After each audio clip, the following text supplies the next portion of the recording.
Europe 1 est 8h36, c'est l'heure de la revue de presse. Et la revue de presse, c'est comme tous les matins avec Samuel Etienne. Bonjour Samuel. Bonjour Maxime, bonjour Céline, Bonjour. à tous. Si je vous dis que je vais uniquement vous parler d'amour ce matin, vous allez me dire que je suis un peu, comme le dit la sympathique expression cucu la praline. Détrompez-vous, car il y a bien des façons d'aimer. Ce matin, il y a dans Libération ces élus de la République qui embauchent femmes et enfants comme collaborateurs. À la une de Paris Match, un Nicolas Sarkozy très amoureux, mais aussi, vous le verrez, très imprudent.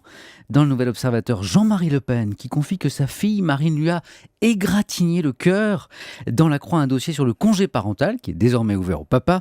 Et puis dans un registre beaucoup moins souriant, dans Le Monde et dans La Voix du Nord, ce double constat, la prostitution des mineurs progresse de même que la prostitution étudiante.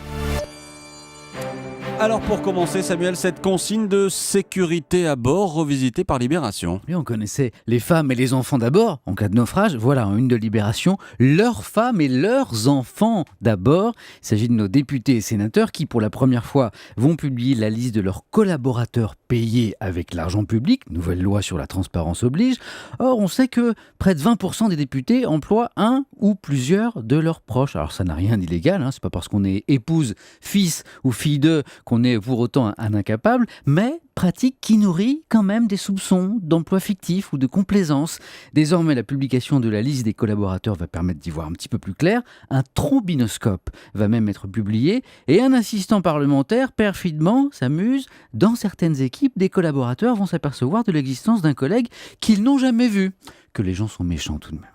Tenez, à propos de la transparence de la vie politique, allez faire un tour sur le site du Huffington Post qui rapporte qu'un ado américain vient d'inventer une application pour démasquer les politiciens corrompus. Alors c'est très simple, vous cliquez sur le nom d'un élu et s'affiche la liste de tous ses donateurs. Ne reste plus ensuite qu'à vérifier que l'élu en question n'aurait pas voté un texte très très favorable à l'un de ses généreux contributeurs. Samuel, à la une de Paris Match, maintenant il y a deux amoureux en vacances. Deux amoureux en vacances, le gros titre de Paris Match, et pourtant il est encore question de politique, car c'est de l'ancien couple présidentiel Nicolas et Carla Sarkozy qu'il s'agit. Vous êtes peut-être déjà au courant de la polémique, puisque nous l'évoquions sur Europe 1 dans le journal de 7h30. Les amoureux Sarkozy roulent à scooter sans casque. C'est affreux. Sur les réseaux sociaux, ce matin, du côté des associations de sécurité routière aussi, on raille bien sûr ce mauvais exemple, mais du côté du journal Les Échos, on ne pense pas à une erreur de com', bien au contraire.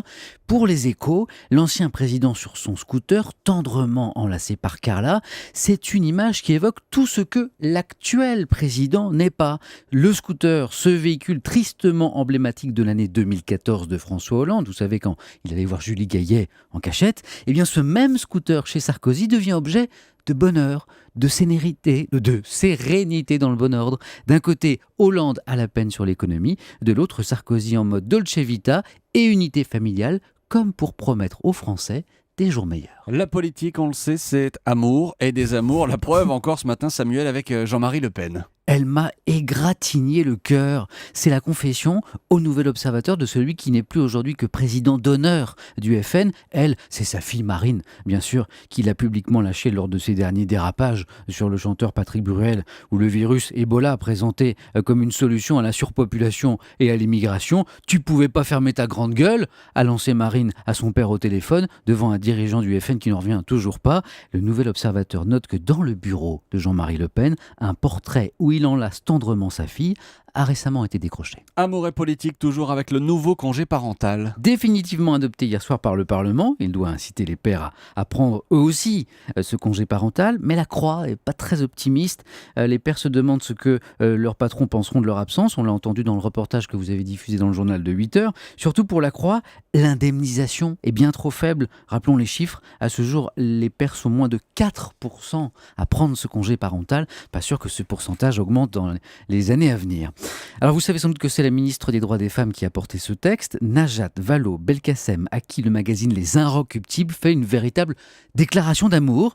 Rappelons tout d'abord que la ministre est récemment devenue le responsable politique avec qui les Français préféreraient partir en vacances. Alors pour les Inroc, pas de mystère, c'est le physique fort avenant de la ministre qui booste sa cote, mais aussi sa fonction. Je cite le magazine, ministre des droits de la femme, de la ville, de la jeunesse, des sports, des vestiaires, de la troisième mi-temps et du calendrier des dieux du stade. C'est plus affriolant que ministre du Travail, de la souffrance sociale et de la moussaka surgelée Lidl. Bon, on voit pas trop ce que vient faire la moussaka surgelée là-dedans. Quoique, il faut savoir que ce dernier numéro des Inrecuptibles est, comme tous les étés d'ailleurs, un numéro spécial sexe. C'est quoi le rapport? Vous allez comprendre. Si, la moussaka. Ah oui. Ah oui, qui aborde notamment le phénomène du food porn, littéralement la nourriture porno. Ah oui. Qu'est-ce que c'est que ce truc-là? Oui. Le food porn, ce sont ces millions de photos de plats, de nourriture postées sur Internet, photographiées comme on le ferait pour une femme sexy. Belle lumière, gros plan et surtout dégoulinant de gras ou de sucre. C'est meilleur. Voilà, oui, bien sûr.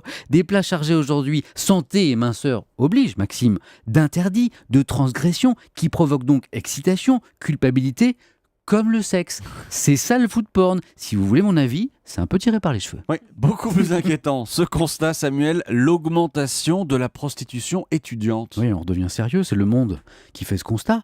À Montpellier, la prostitution étudiante est bien réelle. Selon une enquête, 4% des étudiants de la ville reconnaissent s'être déjà prostitués, dont un tiers de garçons. C'est un résultat qui est en hausse par rapport à la même étude réalisée dans le passé en région parisienne et à Rennes. Comment l'expliquer? La crise, les personnes interrogées mettent en avant le besoin d'argent pour faire face aux dépenses du quotidien, mais c'est pas tout. Il y a l'isolement, les ruptures familiales, des traumatismes ou encore les addictions. Et puis plus inquiétant encore, ce reportage de La Voix du Nord ce matin sur ces ados qui font le trottoir à Lille. Une association en a dénombré au moins une trentaine depuis le mois de janvier. Des gamines de 15-16 ans, moins parfois. La police en a arrêté 12 en l'espace d'une seule semaine. Alors, on pense au réseau mafieux, c'est vrai, il y a des jeunes roumaines par exemple, mais il y a aussi de nombreuses jeunes filles de la région.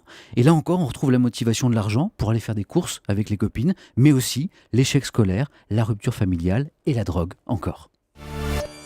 Allez, on va poursuivre tout de même cette revue de presse, Samuel, avec un sourire. Oui, grâce au magazine Snatch, sympathique magazine générationnel qui vise les jeunes adultes, qui nous parle ce mois-ci d'amour, mais cette fois du vrai. Snatch a demandé à une vingtaine de personnalités de raconter leur premier coup de foudre. C'est souvent touchant, émouvant, pas toujours. Giroud, son premier coup de foudre, c'était lors d'un bal populaire dans son village. Il avait 15 ans, il a invité une jolie fille à danser, sauf qu'en ce temps-là, tout le monde se lavait les cheveux au savon de Marseille, ça les rendait ternes. Alors les filles, elles rinçaient leurs cheveux avec du vinaigre, pour les faire briller, si vous suivez toujours. Giroud raconte que sa cavalière était plus petite que lui, donc il avait le nez dans ses cheveux, et ça sentait le vinaigre. J'avais l'impression de bouffer de la salade, commente-t-il.